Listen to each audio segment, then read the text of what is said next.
Tour de France 2022, sétima etapa, 176 quilômetros, primeira etapa com final em alta montanha, Planche del Belfi, vitória do Pogačar.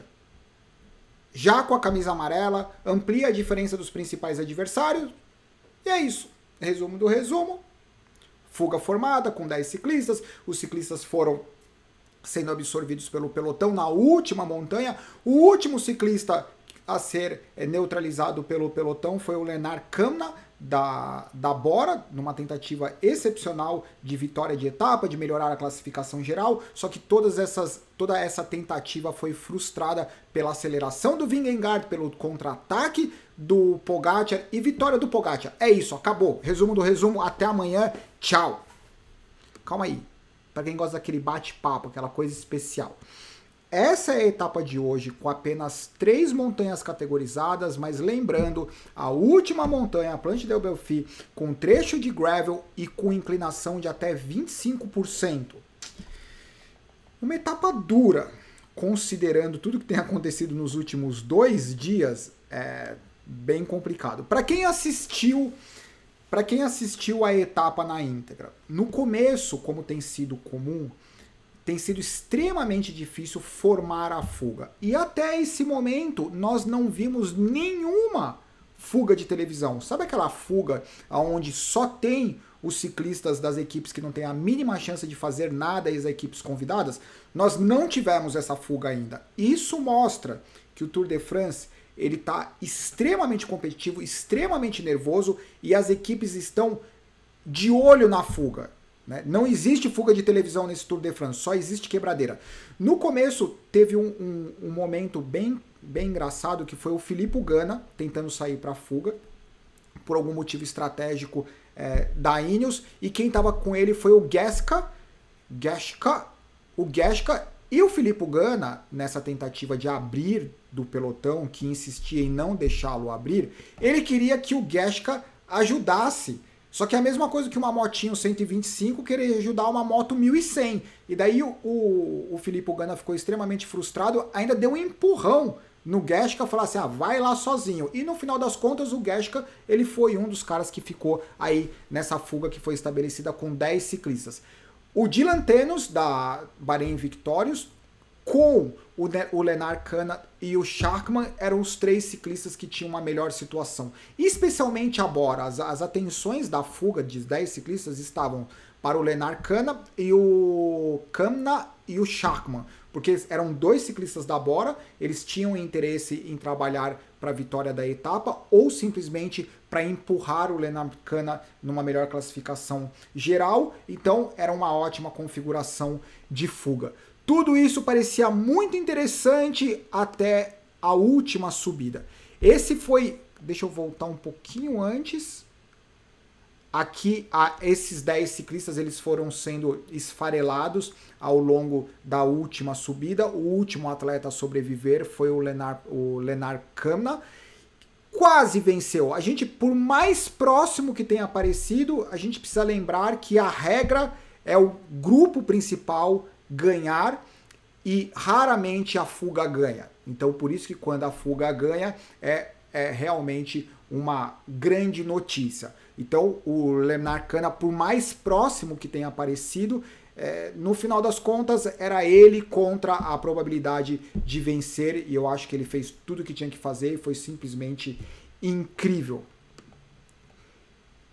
Aqui é ele deixando o Gesca para trás, que foi um dos primeiros caras a tentar insistentemente a formar a fuga. Faltando 1,9 quilômetros, estavam aí quase todos os interessados, ou na verdade, todos os principais interessados pela classificação geral, inclusive o trem quase que completo da Ineos, que tem se mostrado até esse momento extremamente consistente, além do Gadu e obviamente o Pogačar, e o Roglic e o Vingegaard.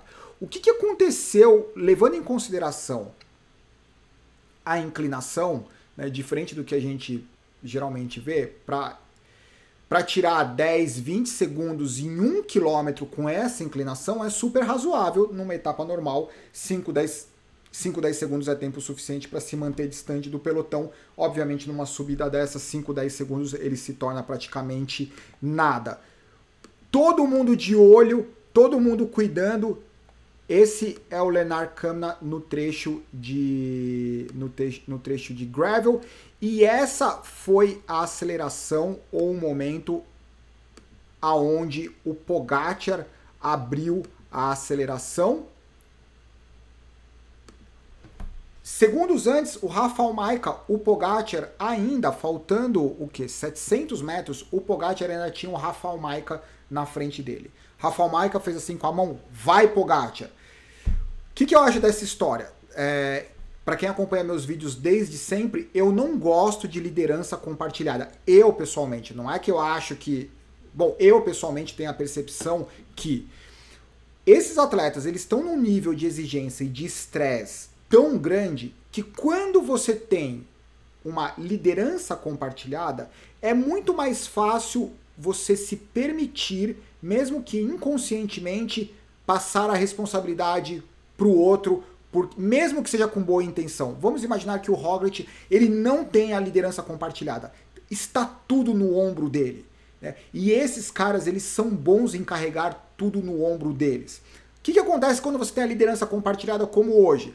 Tem o Vingegaard e tem o Roglic. Mesmo que inconsciente, talvez o Roglic inconscientemente fale assim, o Vingegaard está melhor do que eu e ele vai defender melhor a equipe, então vai Vingegaard. Só que o problema é que o Vingegaard, ele pode pensar, o Roglic é o cara que aguenta mais pressão, então o Roglic que vai aguentar. Então, na verdade, os dois, eles têm mais fugas psicológicas para não fazer o seu melhor. O que não acontece, por exemplo, com o Pogačar. O Pogačar sabe que só tem um cara na UAE que pode fazer o que ele faz. Ele. Então ele não tem dúvida, ele nunca vai ter dúvida, né? Então a Jumbo-Visma definitivamente nesse momento é uma equipe que eu pessoalmente é muito difícil eu torcer, porque eu não acredito nessa história da liderança compartilhada. Por exemplo, o que a Ineos está fazendo, eu acho o máximo, mas eu acredito que pode sair alguma coisa consistente. É muito difícil, porque quem que é o líder dessa pitomba? Entendeu? Quem que é o líder do Tour de France? O único cara que tem a responsabilidade 100% nele. E eu acho que é assim que tem que ser. Entendeu? Eu acredito no plano B. O plano B é, se nós perdemos o Pogačar, a UAE, por exemplo, se a gente perder o Pogačar, a gente vai lutar por vitória da etapa, por alguma coisa. Entendeu? Eu não acredito... Eu acredito na transição, na preparação de um super gregário para a vitória, mas eu não acredito em liderança compartilhada. Não gosto nem da possibilidade. Porque eu acho que, como eu disse, tem muita fuga. Aqui é o Geraint Thomas, que está impressionante, com o Yates, que foram os dois primeiros, e aqui foi o Vingegaard, tá vendo? Que está indo pela esquerda, e quem está indo na roda do Vingegaard é o Primož Roglic. Vingegaard foi na roda do Pogačar, e o Vingegaard fez uma aceleração, aqui o Lennard Kämna, essa é a aceleração do Vingegaard, que teve uma resposta controlada, imediata ou no limite do Pogačar. Olha o quanto é inclinado. Olha o Vingegaard passando. Teve um momento que o Pogačar, ele deu uma explodida na perna. O que aconteceu foi que no momento que ele deu uma azedada na perna, dá a impressão que o Vingegaard também deu uma azedada na perna. E daí essa é a vantagem de estar atrás, que quando você vê que o cara fraquejou, você cresce de novo. E dá a impressão que foi o que aconteceu com o Pogačar. Quer ver? Quando aparece na imagem aérea, nessa imagem. Tá vendo? O Pogačar deu uma inchada na perna, só que daí também o Vingegaard deu uma inchada na perna. Olha lá, tá vendo? Daí o Vingegaard sentou e já subiu de novo. E daí o Pogačar foi pro abraço. Daí a hora que o Vingegaard olhou pro lado, eu falei, meu, não acredito que esse cara de amarelo tá aqui. Aí não tem o que fazer. Quem vai segurar esse cara? Mr. Amarelo. Pogačar. Moleque, meu, que máquina esse moleque, pelo amor de Deus. Pogačar, Vingegaard, Roglic, Lennard Kämna, Geraint Thomas, Gadu, fica de olho no Gadu, Enrico Mas, Bardet e Yates e Sepp Kuss. Incrível, Sepp Kuss. Deixa eu ver aqui o que aconteceu. Isso foi da etapa. O que aconteceu na classificação geral? Essa é a classificação geral. Pogačar, Vingegaard, 35 segundos. Geraint Thomas e Yates, Gadu. Fica de olho no Gadu. Bardet, Pidcock, Poels, Enrico Mas e Martinez. Essa é a classificação do Tour de France 2022, 7ª etapa. Muito improvável que o Pogacar aconteça algo, porque eu acho que a estrutura da equipe, a forma... Ele poupa a equipe, a gente vê que ele fica muito no rádio, ele poupa a equipe e fala assim, galera, não precisa ficar na minha frente, eu me viro, pelotão é pelotão, eu tô aqui, eu fico na roda do pelotão da Ineos, eu fico na roda do pelotão do grupo da equipe da Jumbo Visma, vão descansar, vão lá, come, se diverte, relaxa, etc.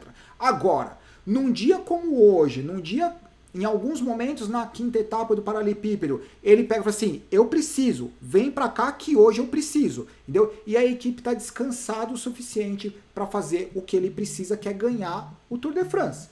Entendeu? Acho que é isso. Abraço, tchau, sinta-se à vontade com os comentários.